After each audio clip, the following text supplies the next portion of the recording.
Okie dokie. So close to getting your one-on-one treatment. All right, welcome in. Today we're gonna be going over sales. So I want to draw your guys' attention to the scoreboard over here real quick. So what we do here at Royal Realty and what we do as real estate agents is we need to track what are called our lead and lag metrics. Have you guys heard me say that before? You've probably heard me say it before. Your lead metrics are the things you can control, okay? You can control how many open houses you do. You can control how many appointments you go on. You really can't control, you have a tiny bit of control over how many contracts you take, and you have even less control over how many closings you have, right? Am I right? Does that make sense? We can control these two things. I can go do an open house right now if I wanted to. I can go call a FSBO and go on an appointment right now if I wanted to. So what I'd like to help you guys visualize real quick is there's these spaces in between. These are all connected, by the way. These are all connected, right? Open houses and appointments lead to contracts. Contracts lead to closings. Right? Pretty simple idea. That's why these are called lead metrics, and these are called lag metrics. So there's these spaces in between right here. You see these three spaces. I want you to imagine, and I might actually do it at some point, but I want you to imagine right here, this is work ethic. This is just your work ethic. So if you're not here or here, which you girls are doing great, by the way. If you're not here or here, that's on you. That's simply your work ethic. If you're not going from here to here, that is sales. If you're not going from here to here, that's customer service. So I want you to imagine work ethic, sales, customer service. You guys following me? Does that make sense? So we're going to focus right here today. Sales. How do we, if you're doing open houses and you're going on appointments, it's my job to teach you sales. I can't teach you work ethic. I can teach you customer service and I can teach you sales. So we're going to focus right here. I know you girls have been doing open houses. How have you been doing on appointments in general? Are we hitting like 2 appointments every single week?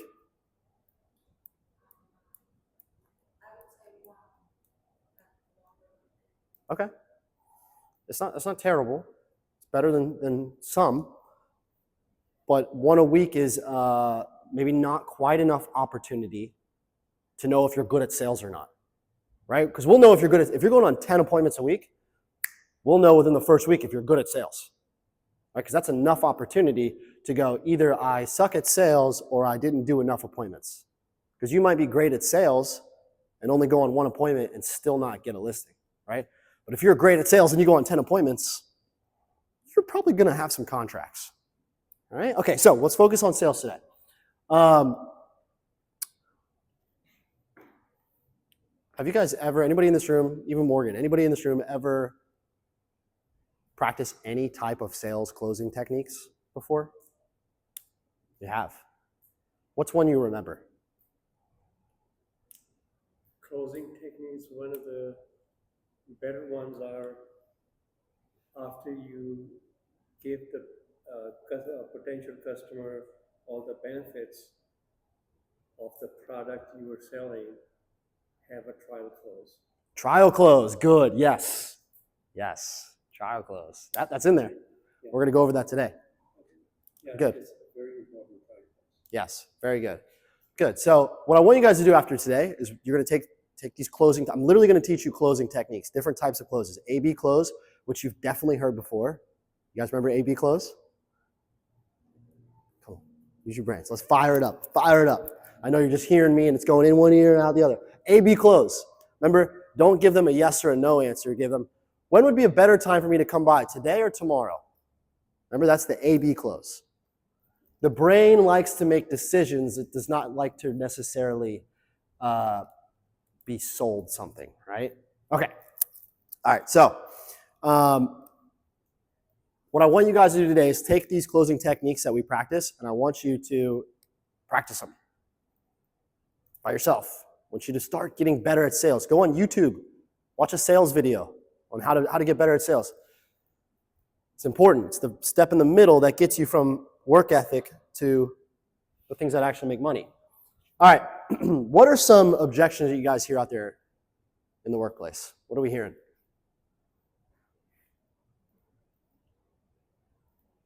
What are some objections? Why haven't you gotten any contracts? Why are we not getting contracts every open house?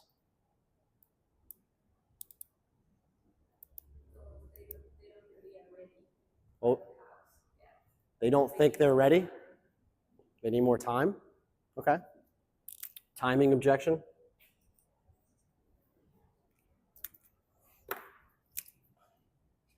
What else?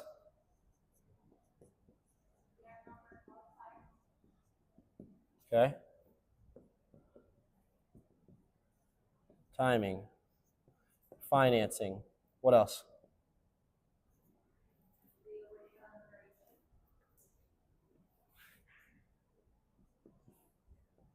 What else?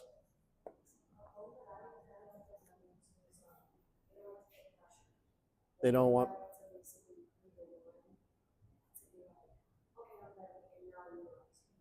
Absolutely.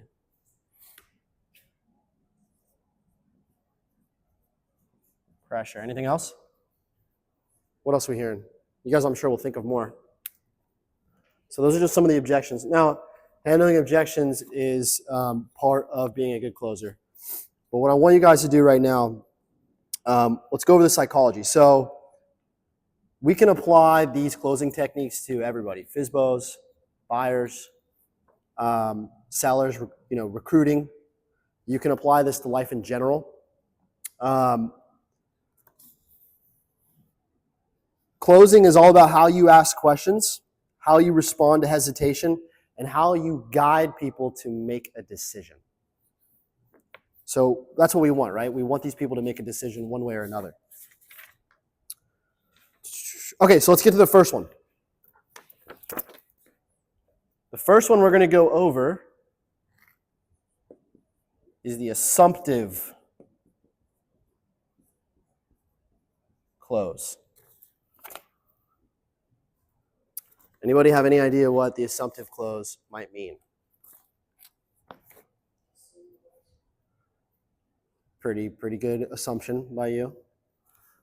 Any other guesses? What might the assumptive close mean?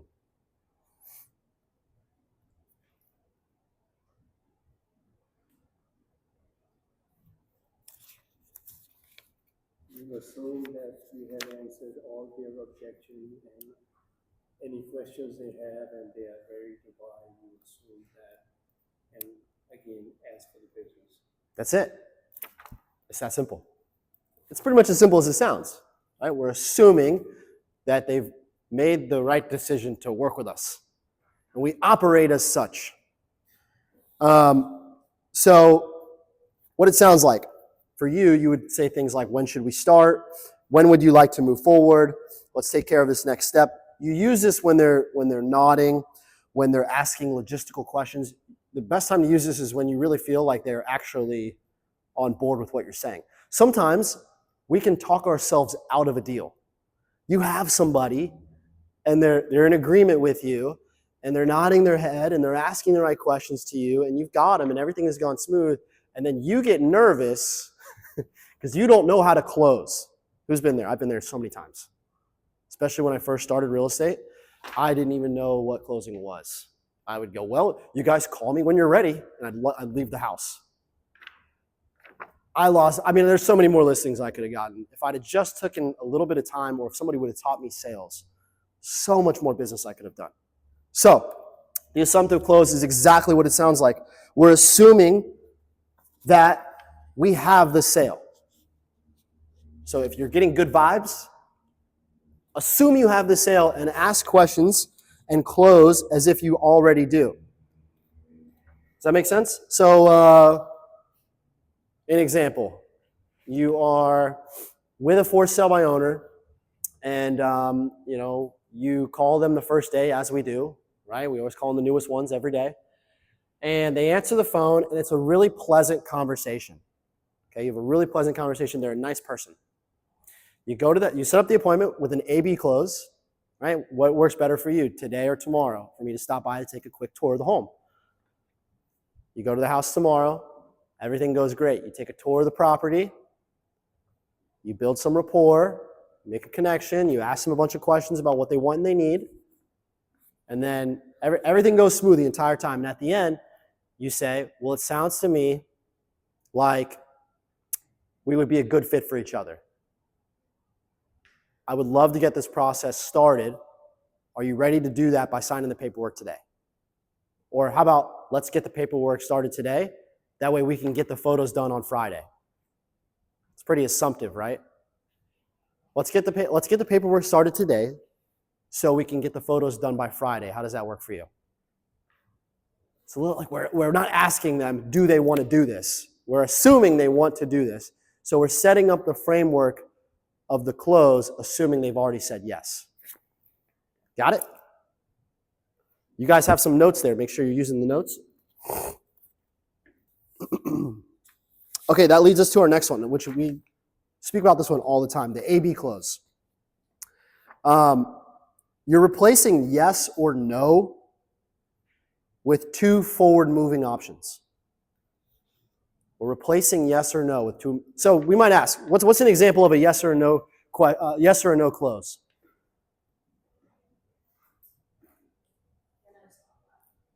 Can I stop by? Good.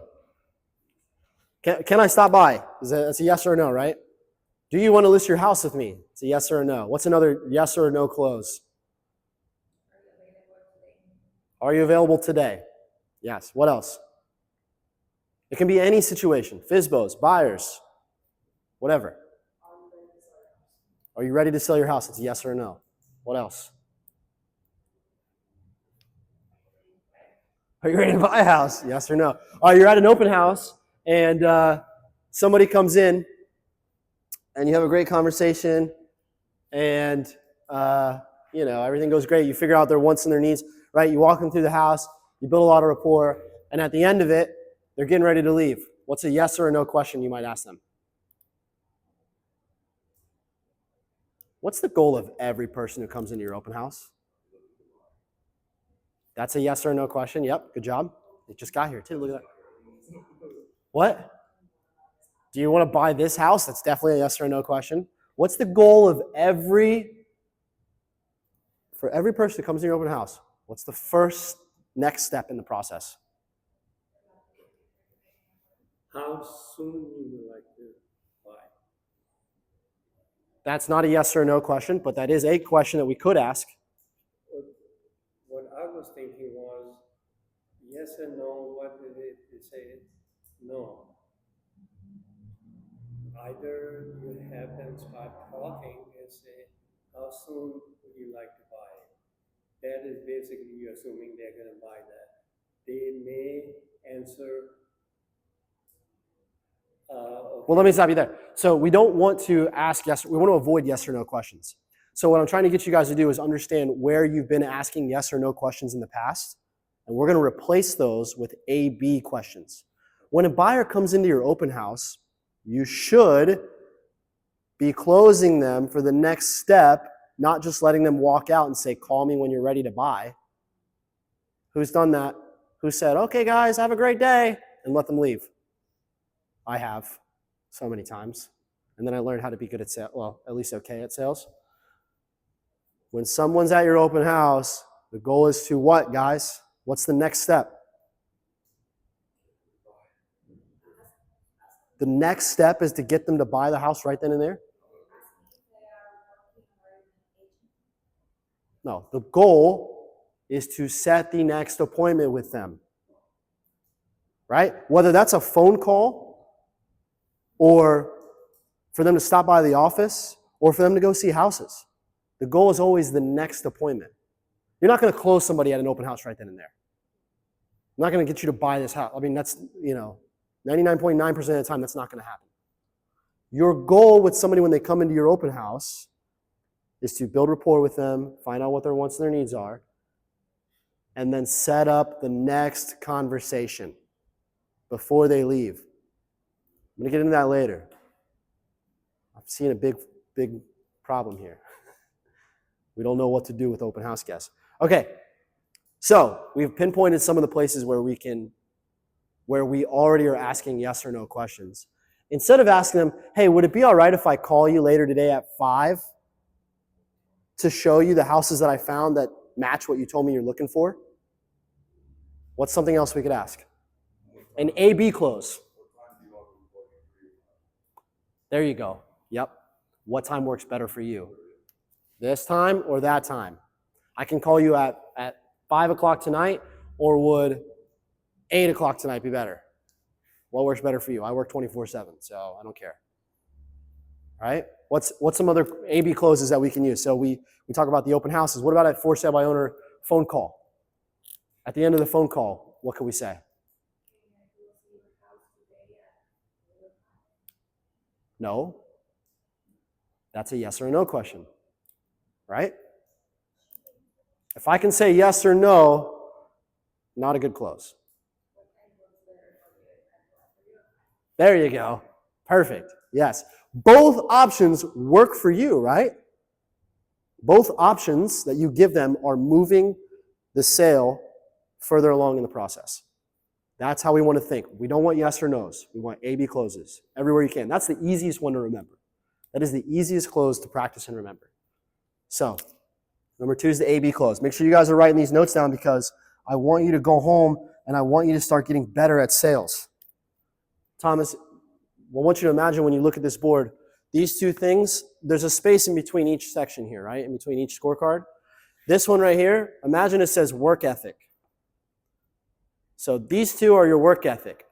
To get from here to here, you have one in the middle that says sales. So I can't teach you work ethic, but I can teach you sales. This one here, to go from contracts to closings, is customer service. So work ethic, sales, customer service. Today we're practicing sales. So if you want contracts, you've got to get good at sales. So I want you guys to write this stuff down and take it seriously. Go home, watch some YouTube videos. Like, that's the easiest thing to do. All right, so we got the A-B close. Any questions about the A-B close or the assumptive close?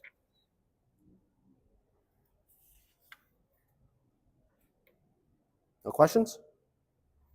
Simple enough?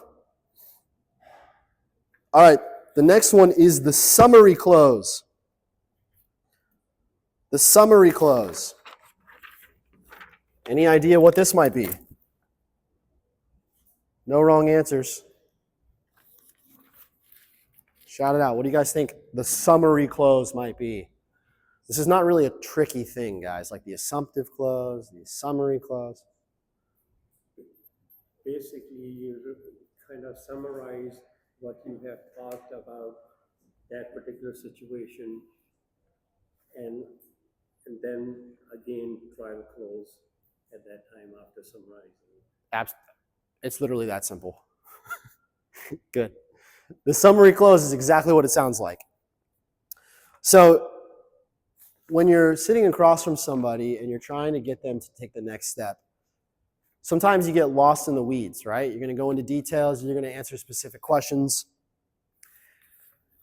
It's why it's so important to get good at uncovering someone's true motivation, because what you're going to do is you're going to summarize that and offer a solution and then move the conversation forward. That is what's called a summary close. So, yeah, it works because people get lost in the details, right? We get lost in the details. You guys are getting lost in the details of this class. Get lost in the details of probably most classes like me. I sit in a class and I'm like, I pick up maybe 10%. That's why it's important you write this down so we can kind of go over this by ourselves later. So what it sounds like. So Mr. Seller, you said you wanted X, Y, and Z. This solution here checks all three. And based on everything you told me, my services solve your main concern, which is getting your house sold for the most amount of money possible. So what do you say we move forward? Which one would you rather go with, option A or option B? You can combine closes, right? So the summary close is quite literally restating what they said they wanted or needed throwing your solution in there, and then going for the close. So I usually like to use A-B close with pretty much every close. It's the easiest one to remember, and it always allows me to choose two things to move this experience forward. So next one is the summary. Did that make sense to you guys? Be honest. Does that make sense to you guys? Back here? It's a good class because we're so close to each other. There's not a lot of people here. I can really focus on like this little area right here. All right, the summary close. Give me an example of a summary close. Go ahead, anybody.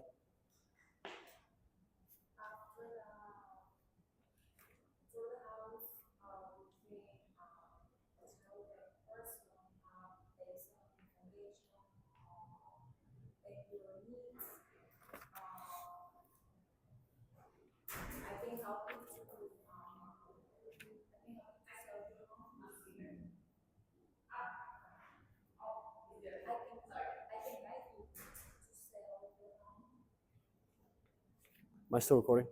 Just make sure. Okay. All right, let's work on that. You're starting to put it together. The summary close, right? So this is hard because I'm asking you to create a scenario. So let's think about an open house. You guys are doing an open house this weekend, so this is a perfect way for us to practice. Think about an open house. Somebody comes into your open house and they tell you everything they're wanting, they're needing, right? And their motivation. Why are they buying a house? There's so many reasons they can be buying a house. Let's just say they're buying a house because they're pregnant and they're going to be having a new child and they can't live in their 1-bedroom, 1-bathroom apartment anymore. Okay, so their motivation is real. So use that context and that motivation, summarize it, offer them a solution, and then close them for the next step.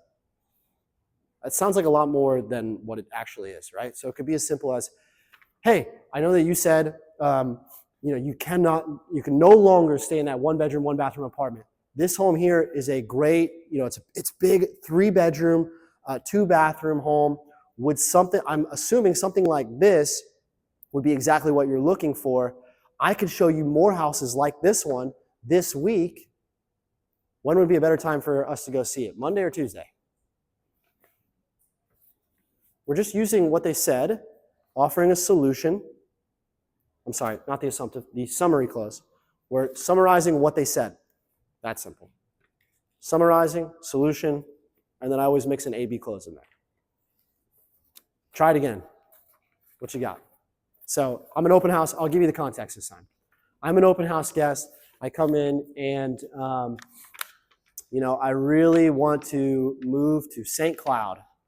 I live in Virginia. And I can't live in Virginia anymore because my job is bringing me here to St. Cloud, and I really like this 3-bedroom, 2-bathroom home.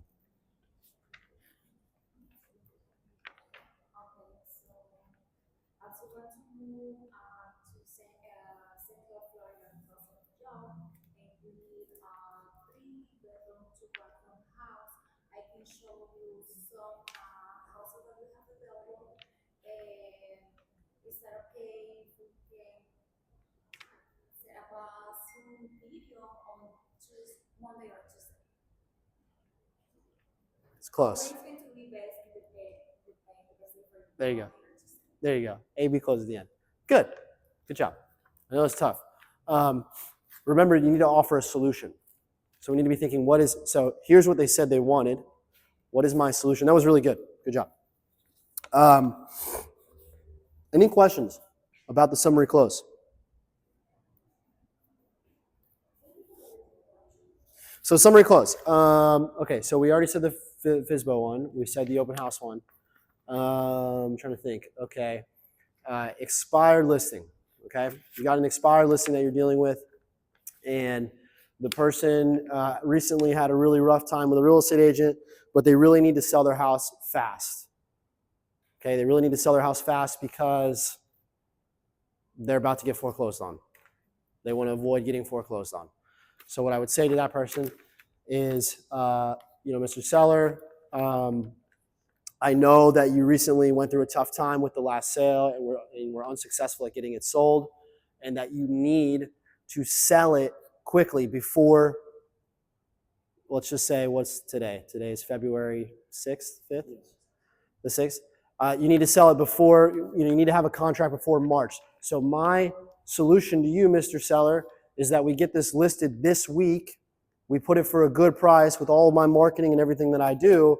We should be able to get you an offer before the end of the month. When would work better for you for me to get the listing paperwork sent over and the photography done? Tomorrow or Sunday? So the only part you were missing, we got to just offer the solution, right? We summarize what they're saying, their wants, their needs, solution, then you can A/B close, or you could just straight up say, let's do it this way. Questions there? Good? All right, moving on. Number 4. Mahmoud's favorite. The trial close. The trial close. Besides Mahmoud, because I know he knows this one, can anybody take a stab, take a guess at what a trial close is? Not you, not yet. Giving them a chance. Trial close? Any idea? Trial close? Trial close? These are not trick words here, guys.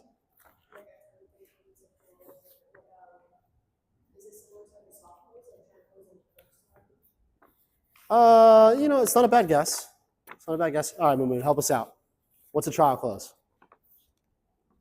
My opinion for trial close will be basically to summarize, okay, this is what we talked about, this was your need, you want a 2-bedroom, a 2-bathroom, and so basically summarize what the needs were. I hope I have answered all your questions and this place meets your needs. So, would you like to close on this house? Good. I can make it even simpler for you. Someone says they have a problem, right? And that's what we do. We solve problems. We're helping people solve problems, okay? If I could solve that problem for you, would you be ready to move forward? Would you be ready to move forward? It's quite literally that simple.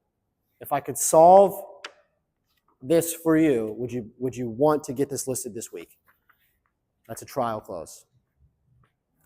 So basically, we are talking about 2 different ways. One is, in the summary, we have already solved some of their problems, and you summarize everything they have agreed on. Okay, now you trial close. If they, in the process, they have an objection, and you solve the objection, and then after each objection, there is nothing wrong with trial closing. Okay. Again, yeah. Did I answer all your questions? Do you have any further questions? Is there anything else I can answer for you? Trial close. Correct. Because what a trial close does is it actually should pull out the real objection. Does that make sense? So give me an example of an objection. We heard financing. I love this one. Financing. So Morgan said, somebody said financing. You said financing, right? So a buyer came to your open house and they said, today's interest rates are just too high for me. How many times have we heard that one? Oh my God, I hear that all the time. Oh, okay, interesting. Interest rates are too high for you. What would be the right interest rate for you? 3.99. Let me ask you, if I could get you a 3.99% interest rate, would you be ready to buy a house? Yes? I can get you a 3.9, by the way. Simple. I mean, literally, quite literally, all the new constructions are offering 3.9% interest rate. So that's what's called a trial close. We're actually trying to uncover their real objection, because most people are going to go, well, I would probably have to do this, and I'd probably have to do that, and this and that. And so we're really just boiling down what the actual objection is. So think of when you hear a trial close, think, How am I going to uncover their actual objection? The only way is to create a perfect scenario for the problem that they've created in their own mind. So, for example, if the person say that they cannot be pre-approved, so basically in this case we can offer help to build, how can I say,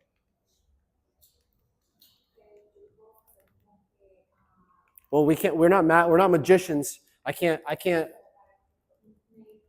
maybe this year we cannot invite a house, but through the year we can work on that.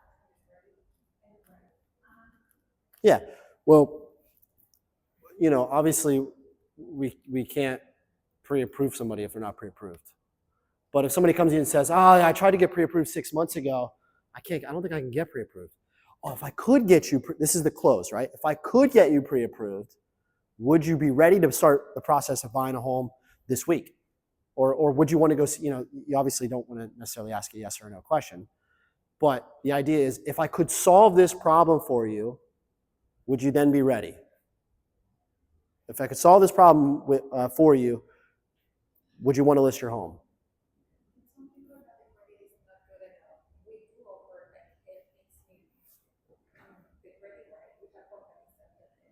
Yeah.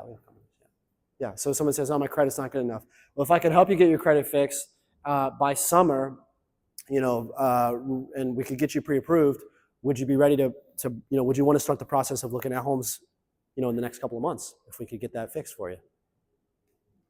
Right? Does this make sense to you guys? We're just solving their problem. You don't necessarily need to know how to solve their problem. Spam. You don't necessarily need to know how to solve their problem right away, okay? We're just asking them, if I could solve that problem for you, is there any other problems that are stopping you from making this decision today? I want you guys to repeat that back to me. If I could solve your problem. Let's try it again. If I could solve your problem. Dang it, I lost my train of thought. A clear choice title, can you call them? Yeah. I lost my train of thought because of the phone. If I could solve your problem. If I can solve your problem, would you be interested in closing on this particular house? Or you want to look at some other homes also? Yeah, essentially the idea is, if I could solve your problem, are you ready to take the next step? Right? We're trying to uncover the objection. I had it, I lost it, it happens. Okay. Any questions about the trial close? Simple enough? Are you guys taking notes?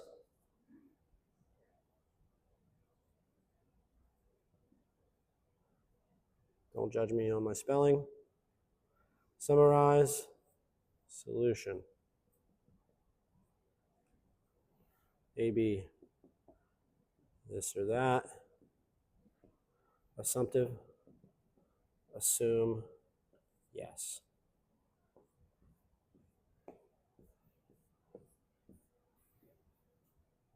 Any questions there so far? Good? Okay. The next one is the cost comparison clause. The cost comparison clause. Any ideas? Any guesses?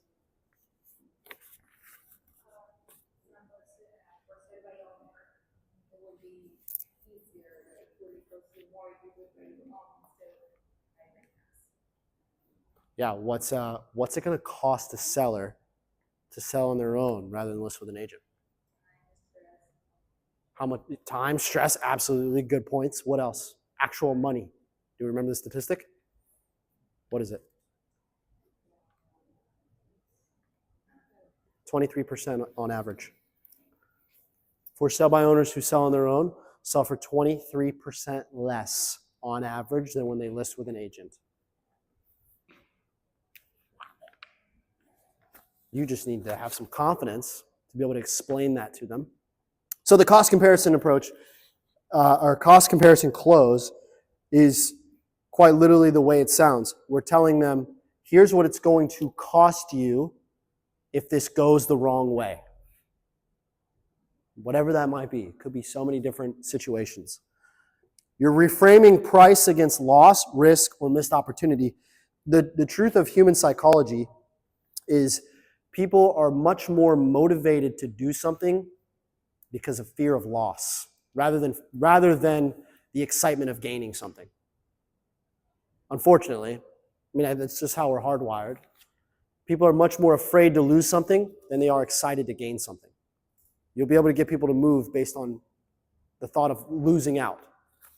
So, what it sounds like. One missed deal costs more than this. This is small compared to the risk of doing nothing.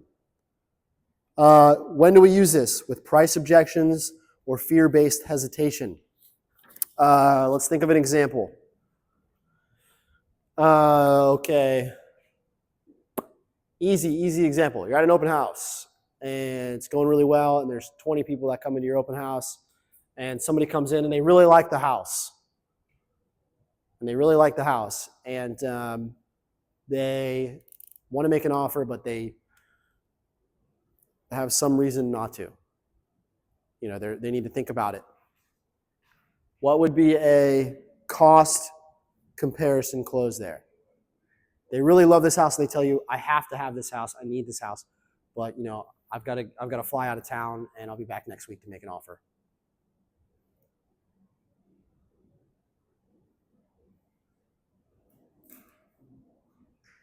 What if this house is not available next week anymore? Yes, exactly. If you really like the house, what really is the reason behind not going for it today? Right, exactly. You need to uncover what the actual objection is. The idea, you have to convey the idea that they might lose out on this house, right? That's pretty much the whole approach is well, if this house were to get swooped up by somebody else this weekend, you know, is that something you're okay with happening? You know, if you miss out on this great deal, is that something you're okay with happening? Or how about we're with a FSBO, we're the for sale by owner, and we can actually explain in detail the real loss statistically of what it takes or what they make when they sell on their own. So, you know, you're with a for sale by owner and they say, well, you know, I want to continue to try on my own for a little bit longer. Well, Mr. Seller, I totally understand that you're wanting to make the most amount of money from the sale of your home. Is that correct? Am I right in saying that? And I say, yeah, of course. And they say, well, you know, most for sale by owners who try to sell on their own end up listing with an agent, and here's why. Because 8 out of 10 of them actually end up listing with an agent. The 2 that don't, one never sells at all, and the one that does sell sells for 23% less on average. Let's say you're looking at a $500,000 house. That's $100,000 less than what you're asking. Statistically, you're going to make because you're selling on your own. Can you afford to sell this house at $400,000? I know you're asking $500,000. Can you afford to sell this house at $400,000? It quite literally will cost you $100,000 less statistically to sell on your own. Now, I know I'm going to make a big fat commission, but at the end of the day, you're going to make more money because you sold it with me than rather selling on your own. Is that pretty understandable? Okay.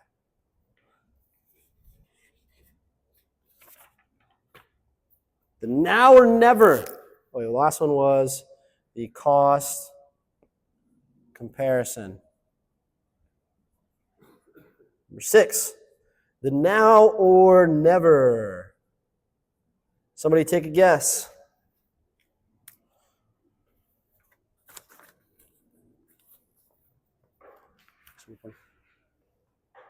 The now or never.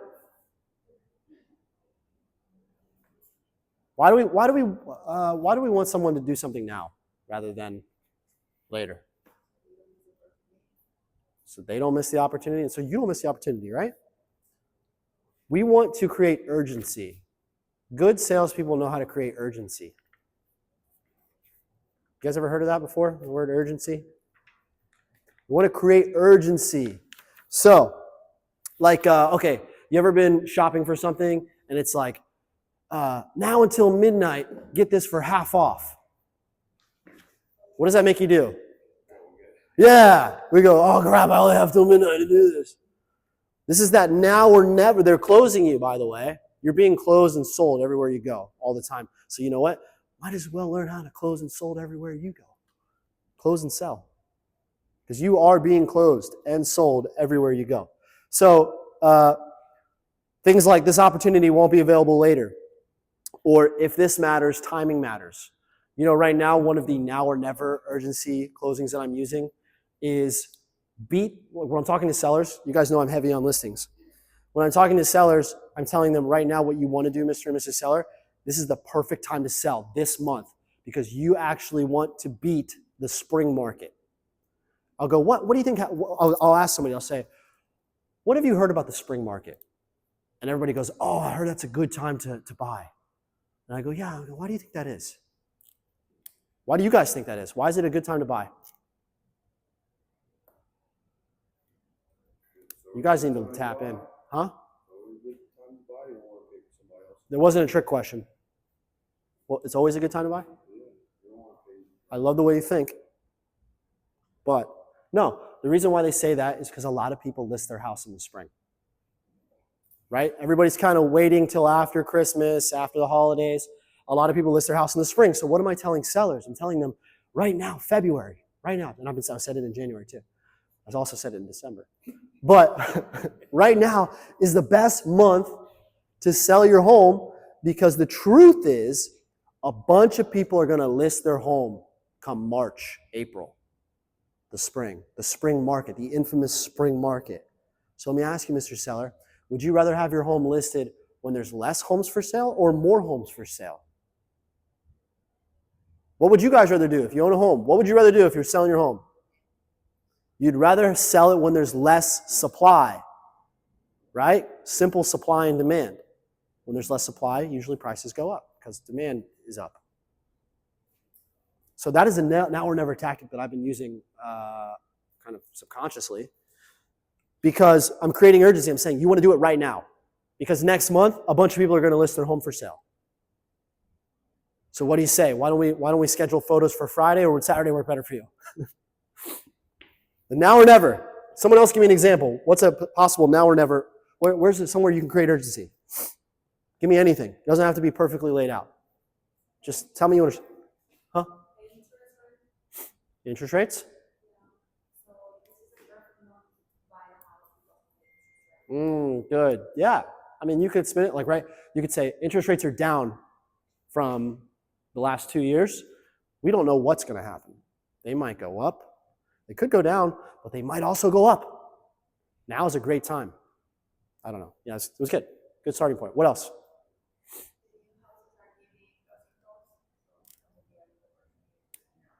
Yes. Good. Yeah. Right now, the new construction communities are giving closing costs. They're buying your interest rate down, and there's all kinds of builder incentives. That might not be here when there's a better market. Did it stop? Oh. That might not be here when there's a better market. That's why now is actually a great time historically to buy because you're going to get all kinds of incentives from the builder. What else? Give me another example. Now or never. Let's create some urgency.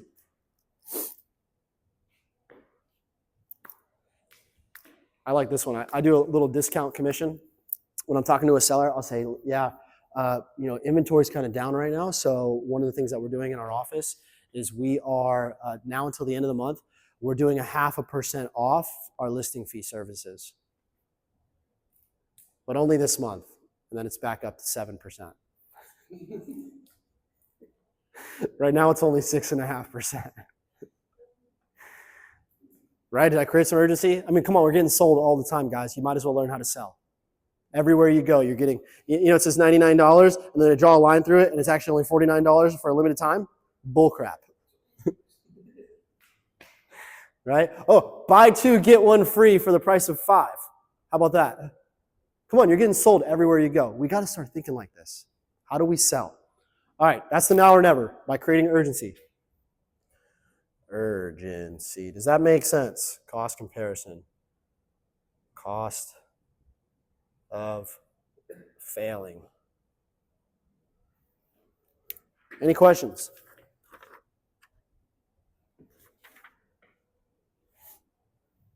Okay. Next one is, oh, did I skip one? The next one is the sharp angle close. Did I skip one on your guys' paper? Are we on number 8 or 7?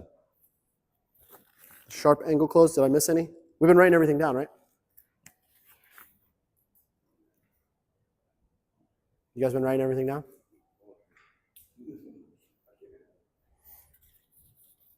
Listen, I don't get up here because I love to do this. I get up here because I'm investing time into you guys to make you better so you can go out there and make money. Teaching you everything I know that I make a ton of money from so that way you guys can go make some money. So let's treat these classes seriously. The sharp angle close. Any idea what that could be?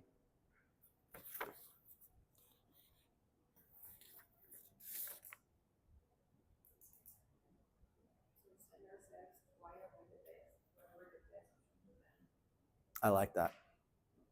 I like that. This one is kind of the opposite of the cost comparison approach. I guess this one's not as obvious as that, right? The sharp angle close is a conditional benefit tied to immediate action. So people act when reward and timing align. So if I could do X, would you move forward today? Right? This is kind of like it's the opposite of the cost comparison, and it's kind of similar to the trial close. So someone might say, well, Susie down the street will list my house for 5%. You say, listen, if I list your house for 5%, would you ready to move forward today? Be ready to move forward today? It's a sharp angle, right? I'm skipping all the bull crap. You're telling me Susie will do it for 5%. I'd do it for 5%, right? In the back of my mind, I'm going 5%. That's not bad. I'll take 5%.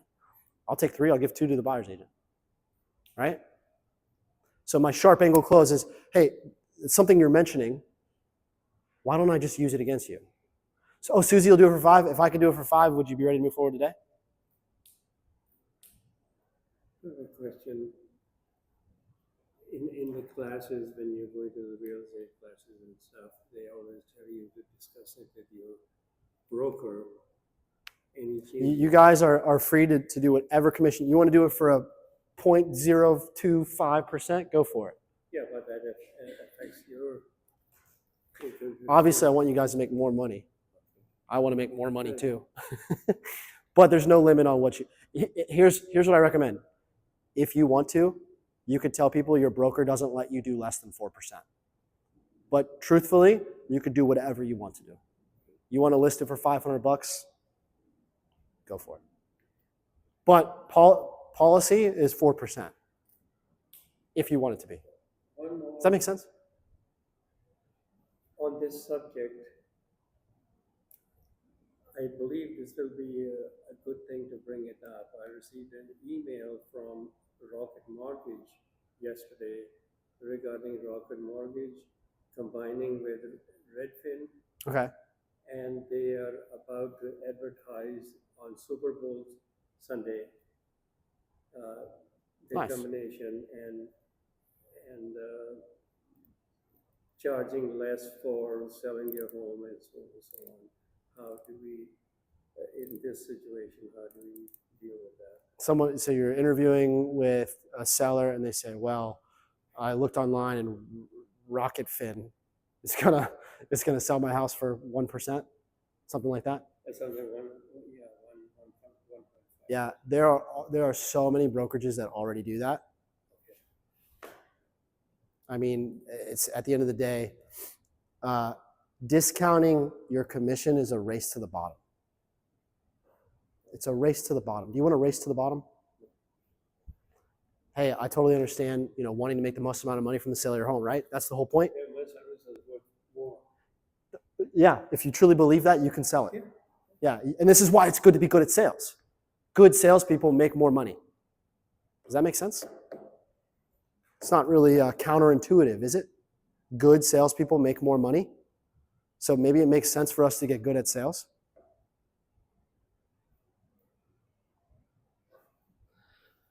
So did you guys hear what he just said? This is actually important. There's other discount brokerages out there, right? Truthfully, sellers can list their house on the MLS for like $200.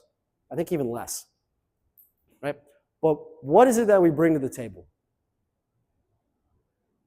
You need to ask yourself that question. What is it that you bring to the table? Because I bring something different, and you bring something different, and you bring something, and you bring something, and you bring. We all have these different things that we bring to the table. You've got to be, number one, good at sales, and then understand how to actually sell and market homes. So that is a race to the bottom. Don't compete with that. We can summarize your ability. First of all, you're going to have open houses. You're going to put it on MLS, and you're going to promote it in such and such way, whatever.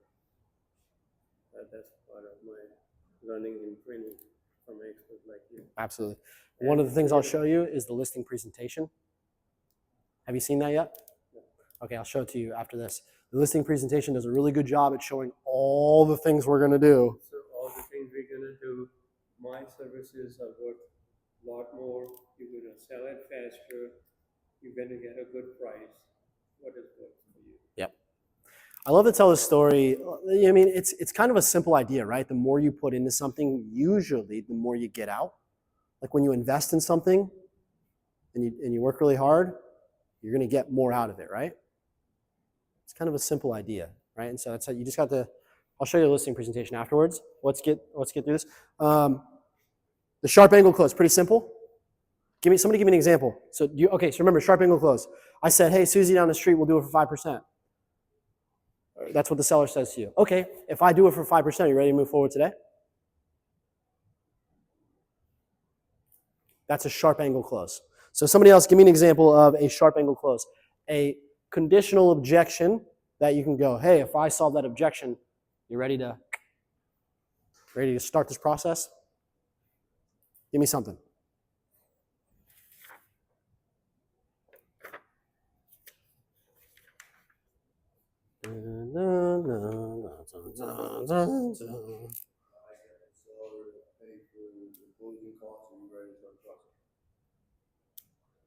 There you go. Yeah, perfect. Okay, so I say to you, I don't know that I want to buy this house. I was looking at new construction, and they're going to pay all my closing costs. Go ahead, say it. I guess, yeah. Perfect. Thank you. Hey, this guy might be good at sales.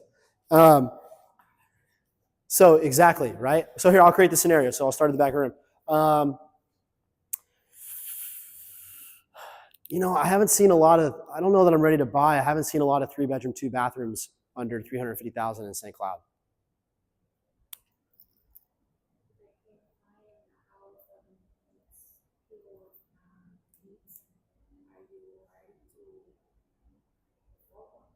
Pretty much. Good job. What else? What's another situation? I really need to net $400,000 from the sale of my home.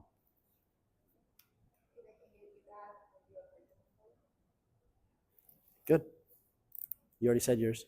I'm trying to think of another one.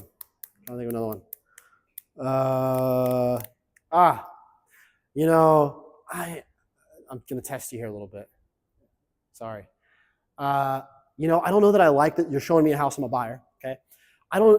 This is a really nice house. I would love this house, but the new construction community down the street, they're offering a 4% interest rate. Okay. First of all, John, is that very important to you? It's very important to me. Okay. First of all, let's see what that new home has and what is the one that is a lot more established home. Okay, let me stop you. This could be so easy. If I could get you 4% on this house, would you want to make an offer? It's quite literally that simple. And listen, in real life, you're going to ask way more questions, okay? Yeah. You're going to have a real conversation with somebody. But in this class, we're just going over what that quick, simple. So what I'm telling you as the buyers, I'm saying, the new construction, I love this home. Let's say this is a resale home. I love this home. However, the new construction community down the street, they're offering 4% commission, or 4% interest rate, right? And what can we do to help someone get a 4% interest rate? We can have the seller of this home give a credit to buy down the interest rate. So, Mr. Buyer, if I could get you 4% on this home, would you want to make an offer? If I could get you 4% interest rate on this home, would you want to make an offer? Good job. The next one, the takeaway close. The takeaway, we're almost done, guys.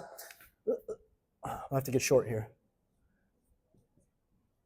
The takeaway, any guesses?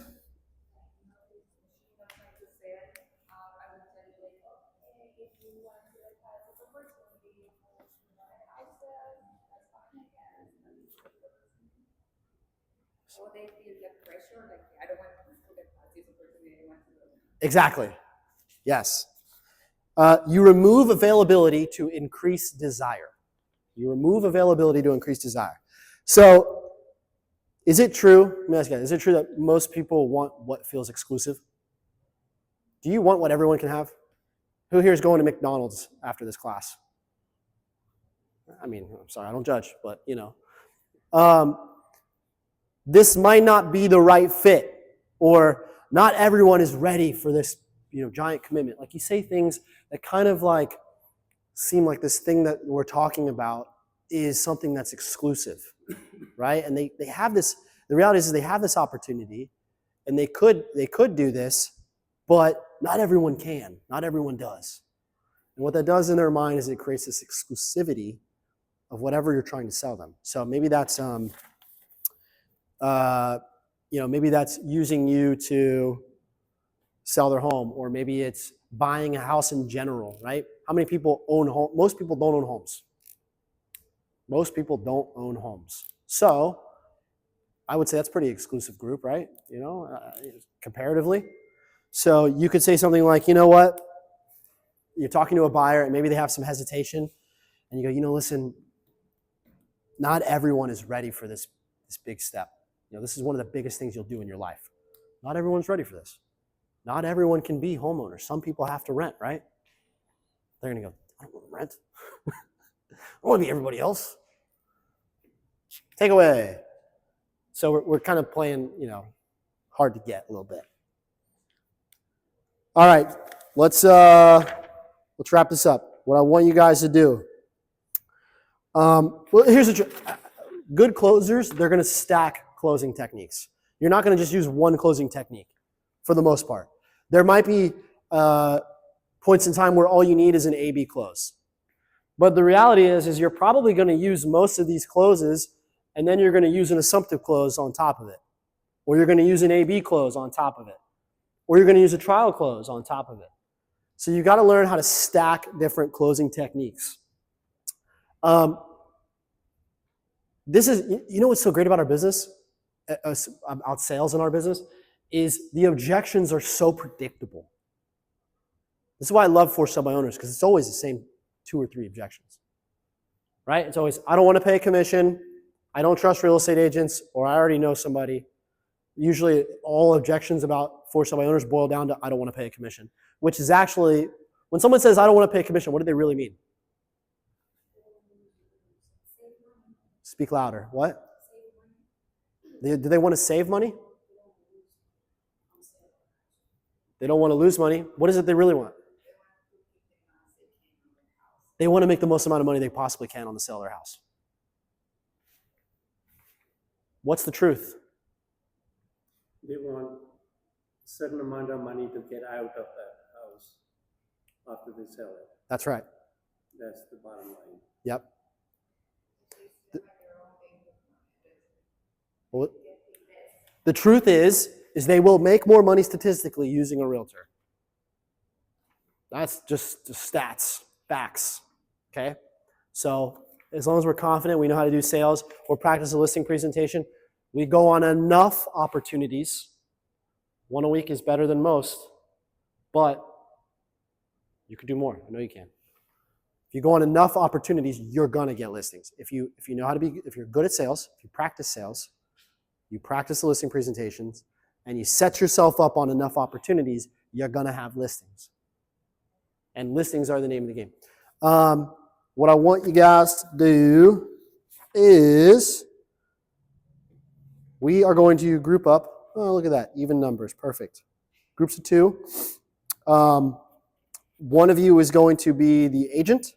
One of you is going to be whatever the agent chooses, a buyer, a seller.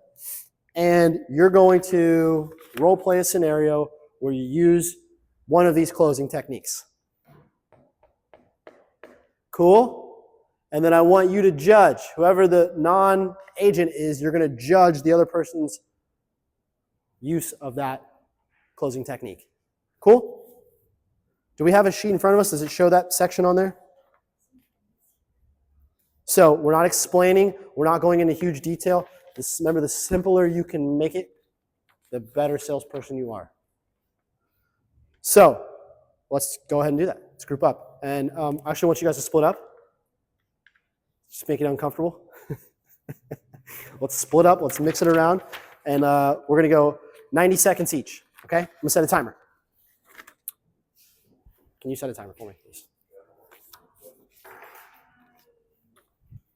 Yeah, come on. Oh, yeah, you can go with her. That's fine. We'll partner up over here.